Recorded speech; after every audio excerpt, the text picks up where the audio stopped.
Então eu quero que você abra a tua Bíblia em Malaquias capítulo 4 e versículo 5. Malaquias 4 e versículo 5. Eis, aqui quem está falando é o profeta em nome de Deus, ok? Então essa voz é a voz de Deus. E está dizendo assim, ó: eis que eu lhes enviarei o profeta Elias, antes de que venha o grande e terrível dia do Senhor. Só para você entender, quando a palavra de Deus, quando a Bíblia está aberta e você lê em algum lugar dizendo que é o dia do Senhor, principalmente aqui que está em letra maiúscula, está falando do dia da volta de Cristo, ok? Então toda vez que você lê na Bíblia dia do Senhor em letra maiúscula, está relacionado ao dia do juízo, ao dia da volta do Senhor, o dia do julgamento final. Tudo bem aqui? Ok. Então ele está dizendo, ó: eu enviarei o profeta Elias antes que venha o grande e terrível dia do Senhor. Ele vai converter, agora onde que eu quero tratar com vocês agora. Ele converterá o coração dos pais aos seus filhos, e o coração dos filhos aos seus pais. Aí ele responde por que ele vai ter que fazer isso. Ele diz assim, ó: eu vou fazer isso para que eu não venha e castigue a terra com maldição. Quem está dizendo isso é o diabo? Não, Deus está dizendo, e está dizendo que se fosse assim, Ele castigaria a terra com maldição. Então já fica a dica aqui daqueles que acham que Deus é amor e não é justiça. Deus é justiça sim, e Deus vai ter juízo sim, para quem morrer em pecado. Porque tem gente que está pregando que Deus é amor, e Ele é, isso não há mentira, mas eles pregam como se o amor de Deus também não tivesse justiça. Então eu sempre falo isso, já que estamos no mês de família, não é o dia hoje, vai ser difícil para mim me controlar, irmãos, porque eu fico com vontade de falar um monte de coisa, mas eu não posso falar hoje que vai ter dia para isso. Então, por exemplo, vai ter o dia de falar de filhos aqui, mas só para, que eu não estou aguentando, está me coçando, que é o quê? O pai que ama, a Bíblia diz muito claro, a regra é clara, o pai que ama, a mãe que ama, vocês estão me ouvindo? Corrige, é Bíblia. Se o pai e a mãe não corrigir, não há amor nesse pai, não há amor nessa mãe. E por que eu li esse texto para você? Que não é a vontade de Deus, não é a vontade de Deus ferir a terra com maldição. Ele não quer fazer isso. E porque Ele não quer fazer, a palavra aqui não é que Ele vai fazer, Ele não quer fazer. Ele já deu um alerta para Ele não fazer, não é o que o pai quer. Desses pais aí, tem muito pai e mãe aqui, não tem? Você gosta de corrigir seu filho? Tem algum pai que gosta, acha bom? Irmãos, eu já corrigi meus filhos, já corrigi. E depois eu tive que ir para o quarto e chorar. Quem já fez isso? Aqui, papai e mamãe. Olha, tem um monte que já passou por isso. Você acaba de corrigir, só que você não pode chorar perto da criança. Porque se você chorar perto da criança, a criança vai entender que você não deveria ter feito aquilo. Então você deveria ter feito, só que o seu coração não queria ter feito. Mas você teve que chegar naquele extremo. E aí é onde a gente vai para o outro quarto, a criança fica chorando num quarto, você chora no outro. E aí eu fui, chorei, sequei as lágrimas, depois está tudo certo, me recompus para dizer que eu não chorei. Aí você volta lá e aí pega no colo de novo. E abraça e explica por que você teve que fazer aquela correção. Mas é muito difícil, é muito difícil. Papais e mamães, eu vou pedir uma coisa para vocês. Não cede a bexiga para os seus filhos, não. Eu acho que eu cometi um erro aqui. Porque se as crianças saírem correndo com essas bexigas na mão, vai atrapalhar a mensagem dos outros que estão ouvindo. Eu sei que agora eu arrumei para a minha cabeça. Foi eu que errei, me perdoa.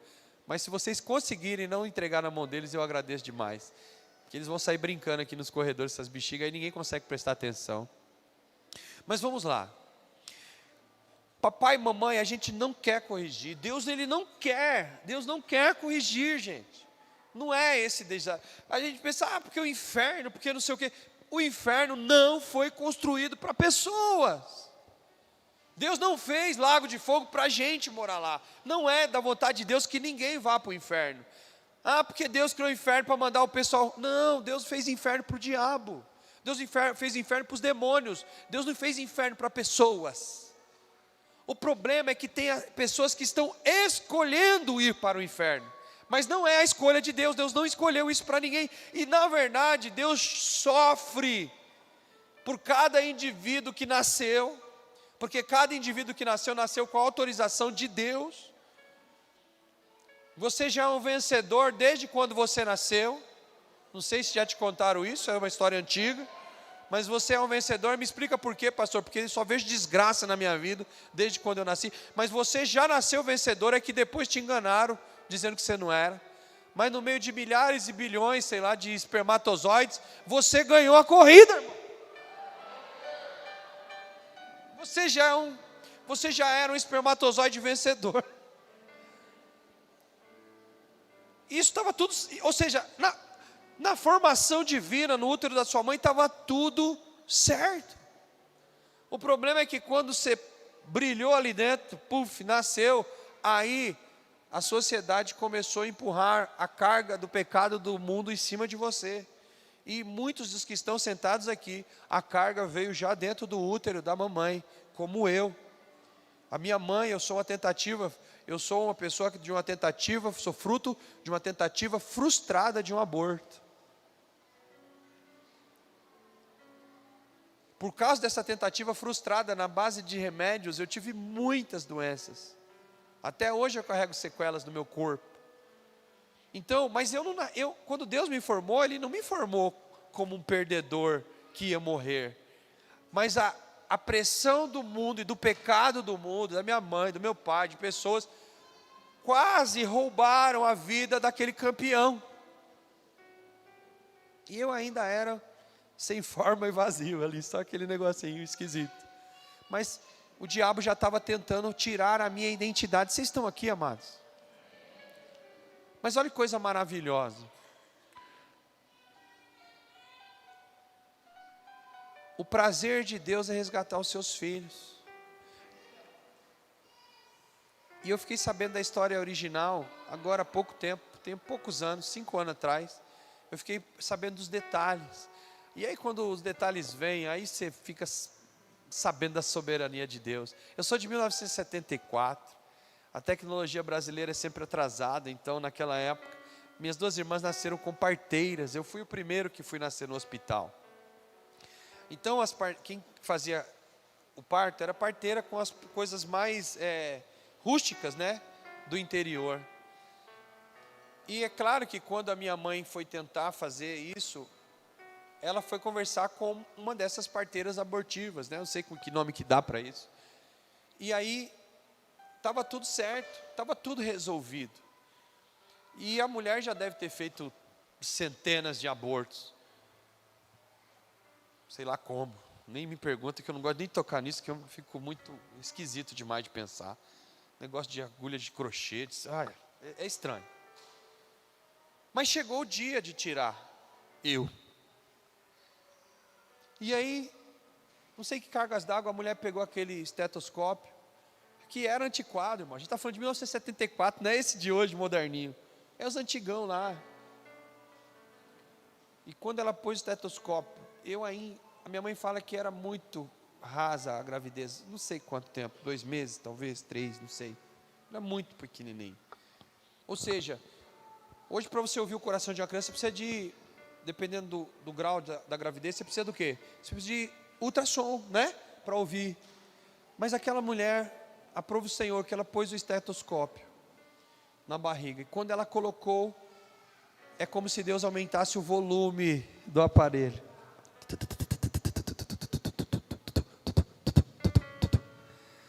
E a mulher ouviu a batida do meu coração. E ela virou para minha mãe. Ela tinha que ganhar a grana dela.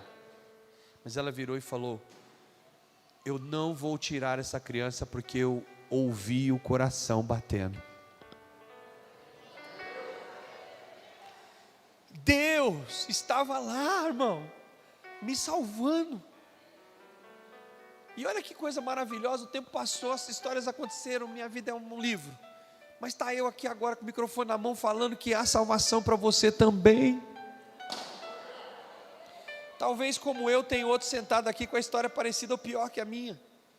Talvez você nem conhece tua mãe, talvez você nunca conheceu teu pai.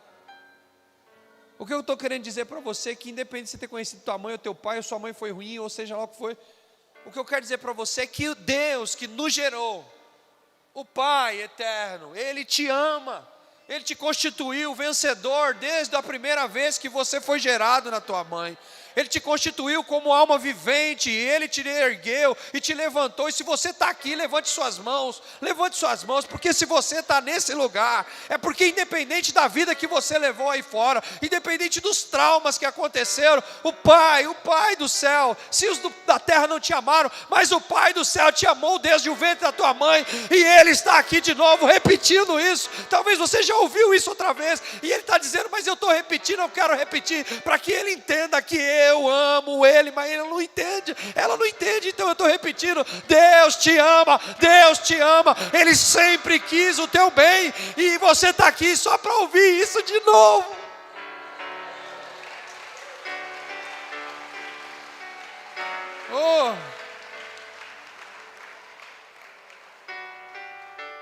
Então não é possível que um Deus que quer o tão bem de alguém, Ele queira ver o seu sofrimento, o sofrimento da tua casa, da tua família, ou pior que isso, que no dia do juízo final, esse Deus queira então acabar com tudo e mandar um monte de gente para o inferno. Ele não quer nada disso, irmão, isso nunca foi desejo de Deus.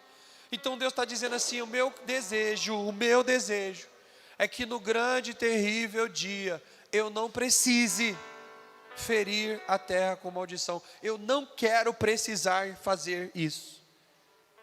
Assim como o papai e uma mamãe não quer castigar o seu filho, não quer corrigir o seu filho, não quer ver seu filho chorando, Deus também nunca quis e não quer castigar ninguém, ferir ninguém com maldição. Vocês estão aqui?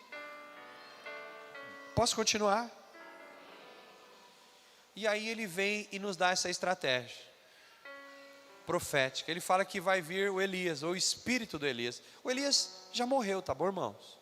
Não existe reencarnação.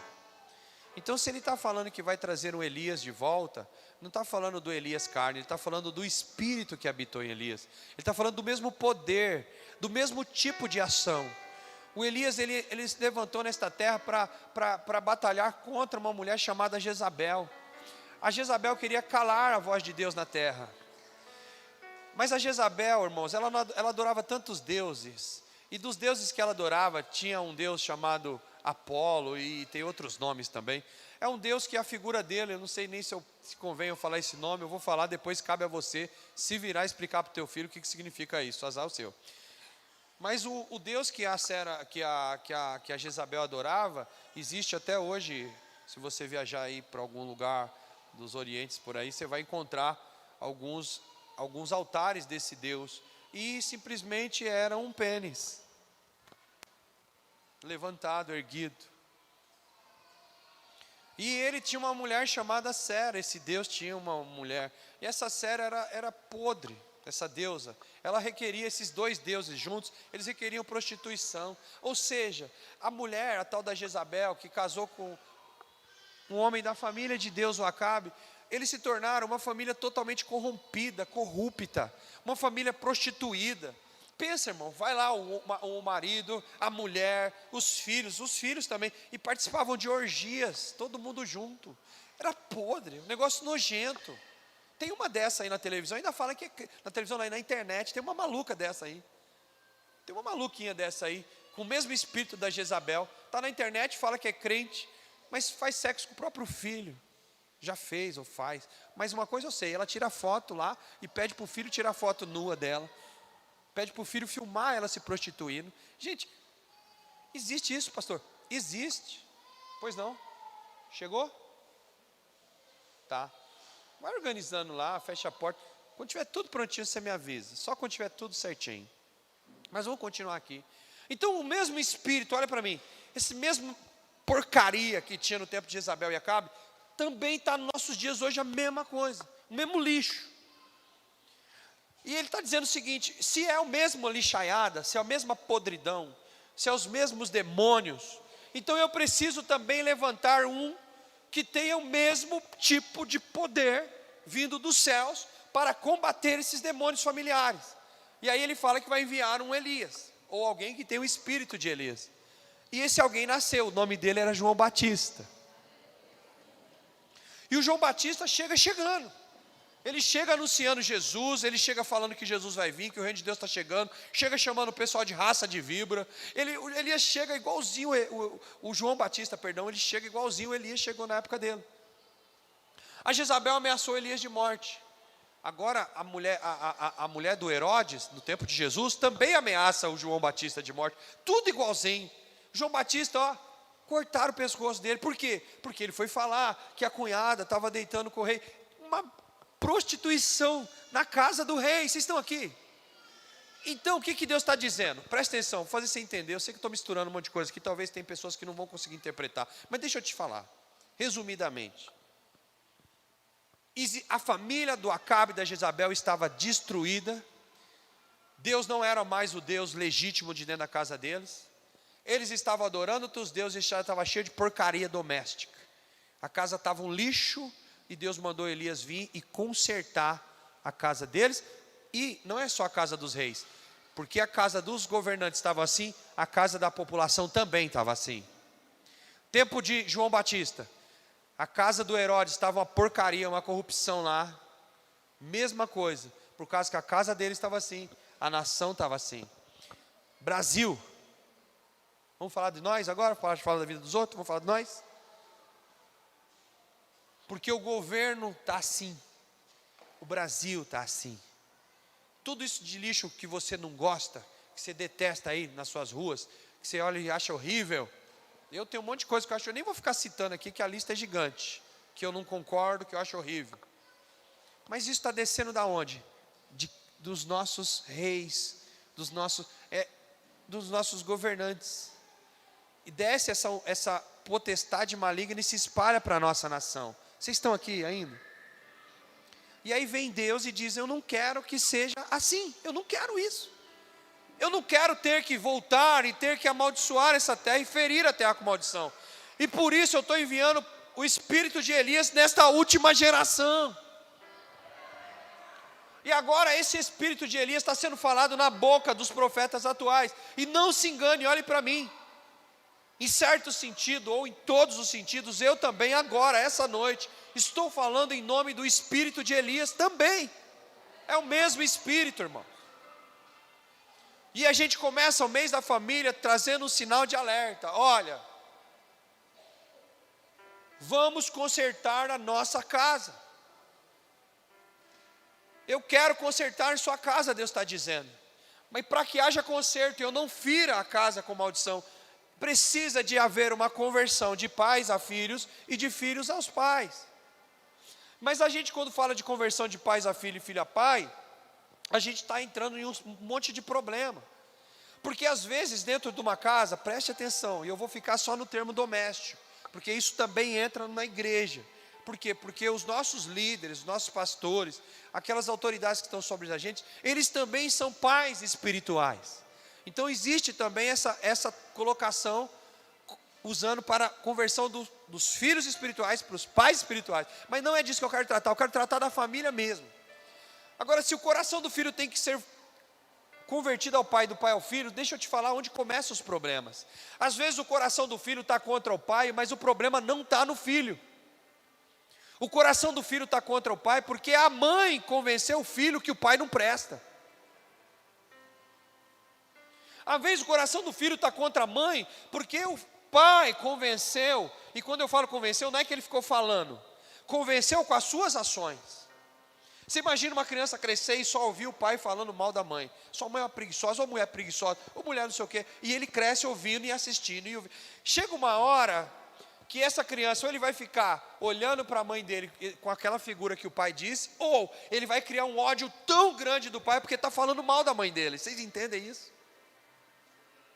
E nessa hora, não foi que exatamente o pai brigou com o filho, mas o filho ficou ofendido porque o pai estava falando mal da minha mãe. E o contrário também é verdadeiro. E aí tem a mãe, que ela é idólatra do seu filhinho querido, amado. Nada contra o amor das mães para com os filhos. O próprio Deus disse o seguinte: se ainda uma mãe, e ele não usa o pai, ele usa a mãe, ele fala, se por acaso uma mãe abandonar o seu filho no que amamenta, se por acaso, isso é raro acontecer, acontece, mas é raro. Existe essas mães, existe, mas é raro. Porque mãe que é mãe, né, ela luta pelo seu filho até o final. Mas ele falou, se por acaso uma mãe ainda esquecer do seu filho que amamenta, Deus disse assim, eu nunca me esquecerei de você. Ou seja, Deus ama a gente mais do que um amor de mãe, na nossa comparação terrena. O que eu estou querendo dizer para você, amados? Eu estou te dizendo o seguinte, que se Deus ama a gente nessa proporção tão grandiosa, Ele não quer essa bagunça familiar. Só que lá dentro de casa tem uma mãe que ama o filho, e a gente sabe que a mãe ama muito. Só que ela pegou aquele menino, aquela menina, e transformou ele num deusinho. Você já viu isso? É só você observar, ele é o deusinho da mamãe. E ele é tão endeusado que ai do pai falar qualquer coisa contra esse deusinho. E aí, o que acontece? Esse deusinho começa a crescer e ele começa a mandar na casa. Ele manda na mãe e ele quer mandar no pai, só que o pai não aceita e começa a brigar com a mãe. E aquele deusinho começa a criar uma briga doméstica, porque os pais não se entendem.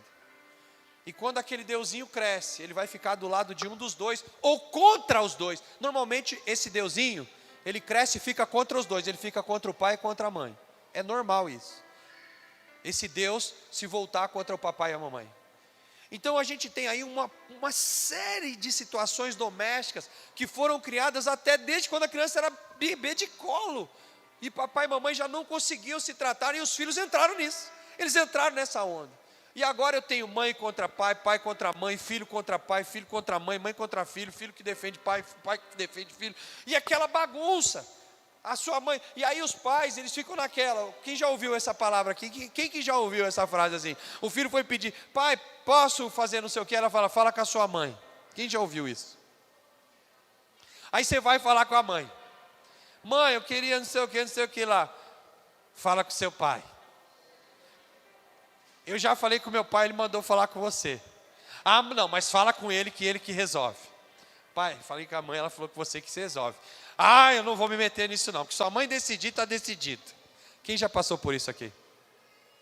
A criança pira. O adolescente, ela pira, e tem hora que o adolescente começa a ficar com raiva do pai, com raiva da mãe, e aí aquele outro defende, e começa aquela brigaiada dentro de casa.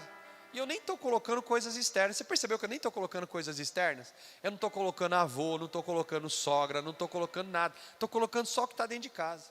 Isso quando tem pai e mãe. Mas ter pai e mãe dentro de casa hoje é padrão? Não é. Qual é o padrão hoje? É ter só a mãe. Em muitos casos, só a mãe. Em muitos outros casos, como a gente tem muito aqui na nossa região, tem só a mãe, mas a mãe jogou no colo da avó. Você já viu isso? Jogou no colo da avó, a mãe volta para o pancadão. E a criança agora é criada nem pelo pai, nem pela mãe, mas sim pela avó. Algum problema a avó criar o neto? Não, se fosse um caso de morte. Se fosse um caso de adoção por morte, por doença, seja lá pelo que for. Mas um caso de uma avó criar uma criança, porque a mãe tem que ficar livre para ir para o pancadão, a gente está com um problema familiar. A gente já chegou ao ponto, tinha um cara que trabalhava comigo, ele era segurança do hospital. Esse senhor, ele já era um senhor aposentado, ele tinha mais de 60 anos e continuava trabalhando, para mim era um absurdo. E um dia eu fui sentar com ele e perguntei por que ele trabalhava. Ele falou, eu trabalho porque eu tenho que sustentar a minha casa. Eu falei, mas quem que mora com o senhor? Ele falou, quem mora comigo é o meu filho, mais alguém e meu neto. Eu falei, tá, quantos anos tem seu filho? 30 e poucos anos. E esse neto que você está dizendo é filho dele? É. E por que o senhor está trabalhando? Porque o juiz mandou a intimação para mim, para o vô, que já que o pai não estava pagando a pensão, quem tinha que pagar era o avô. Já viu isso? É a lei brasileira. E o velhinho de 60 anos tinha que estar trabalhando para poder pagar a pensão para o filhão de 30 e pouco continuar bebendo e deitando com outras mulheres. Vocês estão aqui, amados?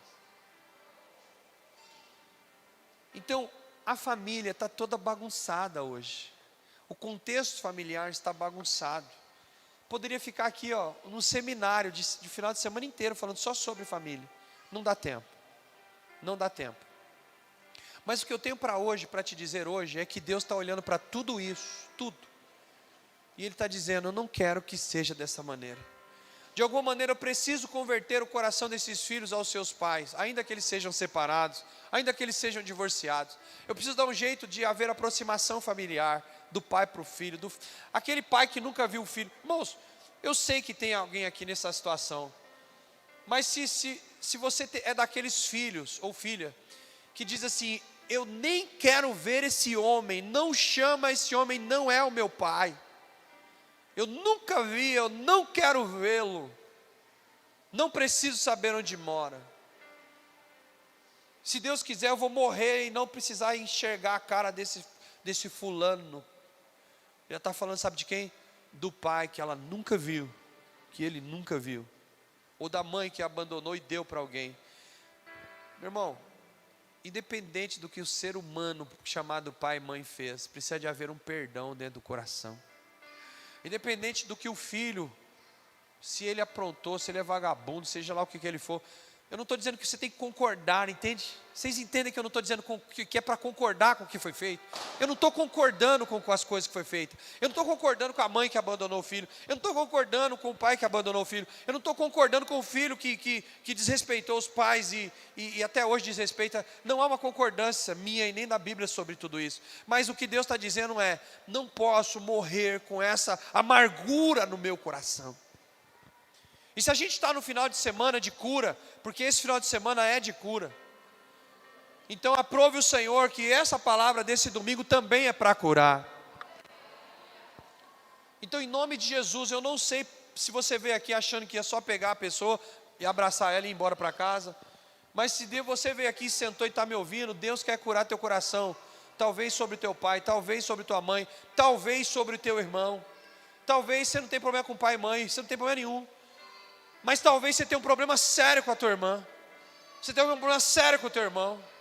Pastor, mas como é que você sabe? Porque eu já tive problema sério com a minha irmã, já contei essa história aqui. A gente brigava tanto que meu pai chegou a comprar umas facas e jogou na mesa e falou, pode se matar aí. Eu com a minha irmã mais velha, e eu era criança, você sabe, você não pode dar corda, né? E eu passei a noite inteira bolando como que eu ia esfaquear a minha irmã. Pergunta por que eu não esfaqueei. Porque eu fiquei com medo de ser preso. Se eu tivesse certeza que eu não ia ser preso, eu tinha matado minhas irmãs com a indução do meu pai. Vocês estão aqui, amados? Esse é o contexto familiar, que a gente cresce com ódio, de às vezes quem está ali do nosso lado. Eu odiava minha irmã me detestava. Então o meu problema não era com o pai e com a mãe, era com a minha irmã. Então eu não sei em que estado que você está de família aqui hoje. E talvez você não tenha nem pai, nem mãe, nem irmão, nem ninguém, você está sozinho.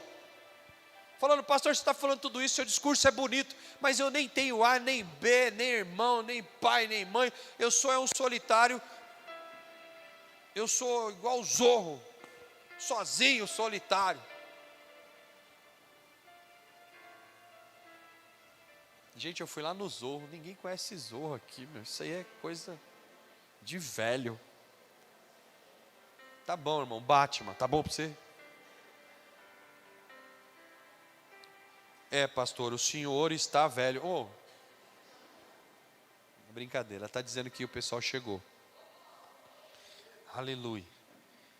Mas antes da gente fazer a festa, tudo aqui, eu queria aproveitar esse momento para eu orar por algumas pessoas.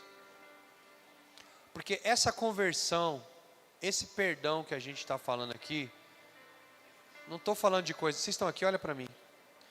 Eu não estou falando de coisa fácil. Irmãos, eu já tive que perdoar o meu pai. Eu já tive que estar dentro de um quarto com ele, só eu e ele. Meu pai faleceu agora em janeiro, pastorzão, 30 anos de pastoreio. A gente estava muito bem quando ele faleceu, graças a Deus, muitos anos. Passei muitos anos sem poder dar um beijo no meu pai.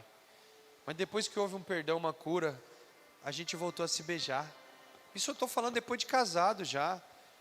Passei anos sem falar com meu pai direito. Houve cura. Essa história da minha mãe, você acha que eu carrego alguma coisa pela minha mãe? Eu amo a minha mãe de paixão.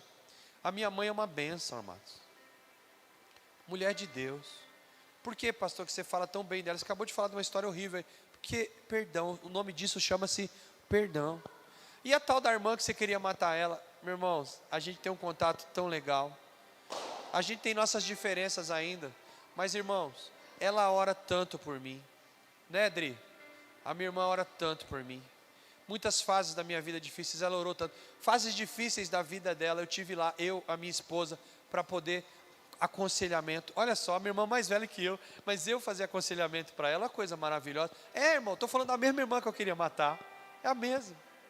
Mas quem faz isso? Espírito Santo. Sabe como é o nome disso? Conversão de coração a pai e filho, filho a pai, filho a irmão, irmão a filho. Não importa por onde começou o problema. O problema não está com meu pai e com a minha mãe, o problema está com aquele. Vira para alguém que não está do seu lado, é outra pessoa. Vira para alguém que não está do seu lado, deve ser outra pessoa. Deve estar atrás, deve estar na frente. Ela deve ter por aí, vira para ela, olha para ela. E fala assim, o que o pastor está dizendo? Que não importa onde começou o problema. Mas se você tem alguma situação doméstica, diga, não importa quem é o culpado. Diga para ele, você pode ser o agente de cura para toda a sua família. Diga, você pode ser a centelha. Centelha deixa eu te falar o que é centelha, irmão. Centelha é um foguinho que escapa. É um foguinho que escapa na fogueira, sabe? Sabe que você está fazendo fogueira e salta aquele foguinho? Vira para a pessoa, continua falando para ela, fala, você pode ser a centelha de cura para toda a sua família. Diga, precisa começar por alguém. Diga, a conversão que o pastor está falando. Diga, a conversão que Deus está falando. Precisa começar por alguém. E pode ser por você. Agora, se você tiver mais fé ainda, você vira para ele, faz cara de profeta, vira para essa pessoa com cara de profeta. E vira para ele, aponta o dedo para ele. E fala com voz de profeta, fala, eis que eu te digo. Eu já vejo você sendo usado para mudar a história da tua família.